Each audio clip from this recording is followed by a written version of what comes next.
ప్రియమైన వారలారా, యేసుక్రీస్తు నామములో మీకు నా శుభాకాంక్షలు. ఇక్కడొక అందమైన స్థలము. ఇది ఇటలీ దేశములో ఆప్స్ కొండ ఉంది కదా, చుట్టూ అందమైన కొండ. ఈ ప్రాంతంలో ఒక చిన్న ఆలయమును కట్టియున్నారు. ఇది 1744లో కట్టబడిన ఒక ఆలయము అని చెబుతున్నారు.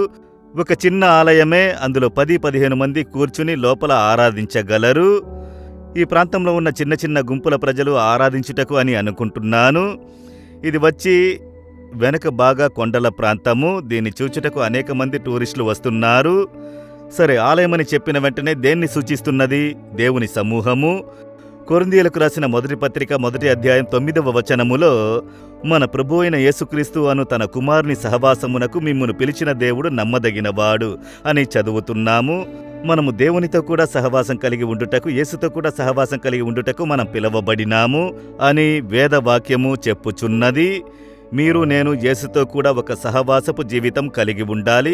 అదేమనగా యేసుతో కూడా నడవాలని నేను అప్పుడప్పుడు మీతో చెబుతున్నాను. కనుక యేసుతో కూడా నడుచుట అంటే ఆయనతో సహవాసం కలిగి ఉండుట. ఇద్దరు చేరి నడుచునప్పుడు చూడండి, మాట్లాడుచు వెళుచుంటారు కదా. సహవాసం కలిగి ఉండుట, ఫెలోషిప్ విత్ ఈచ్ అదర్. కనుక మన ప్రభు అయిన యేసుతో కూడా సహవాసం కలిగి ఉండుట, ఆయన మనతో కూడా సహవాసం కలిగి ఉండుట. దేవాలయము, అందుకే మనము ఆరాధనకు వెళ్ళుట ఎందుకొరకు?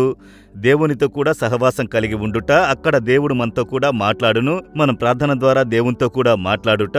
సహవాసం కలిగి ఉండే ఒక స్థలమే దేవాలయము. కనుకనే మనము ఆరాధనకు తప్పకుండా వెళ్ళి ప్రభువుని ఆరాధించాలి అని చెప్పబడినది. సరే, అనుదినము యేసుతో సహవాసం కలిగి ఉండాలి, ఆదివారం మాత్రమే కాదు. కనుక ప్రతిదినం ఉదయమున దేవుని వాక్యము చదివి ప్రార్థించినప్పుడు యేసుతో కూడా మనం సహవాసం కలిగి ఉన్నాం. ఈ దినం దేవునితో మాట్లాడినారా? యేసుని దర్శించారా? ఆయనతో సహవాసం కలిగి ఉన్నారా? ఆయనతో సహవాసం కలిగి ఉండడానికే కదా మనం పిలవబడినాము. ఉత్త ఆశీర్వాదములు కలిగి ఉండుటకు మాత్రం కాదు, దేవునితో సహవాసం కలిగి జీవించే ఒక జీవితం కొరకు మనం పిలవబడినాము. దాని కొరకు యేసు సిలువలో తనని బలిగా సమర్పించుకుని పునరుద్ధానుడై నేను తోడుగా ఉన్నానని చెప్పి ఉన్నారు. ఈ దినం సమర్పించుకుంటారా? యేసయ్య, మీతో కూడా సహవాసం కలిగి ఉండుటకు నన్ను పిలిచిన దేవునికి స్తోత్రములు. నేను మీతో కూడా సహవాసం కలిగి మీ స్వరమును వినుటకు, మీతో మాట్లాడునట్లు, మీతో సన్నిహిత సంబంధం కలిగి జీవించే అనుభవం నాకు అనుగ్రహించుము. ఈ దినం మాత్రమే కాదు, అనుదినం మీతో సహవాసం కలిగి జీవించే జీవితమునకు నన్ను సమర్పించుకుంటున్నాను. యేసు నామములో ప్రార్థిస్తున్నాను తండ్రి.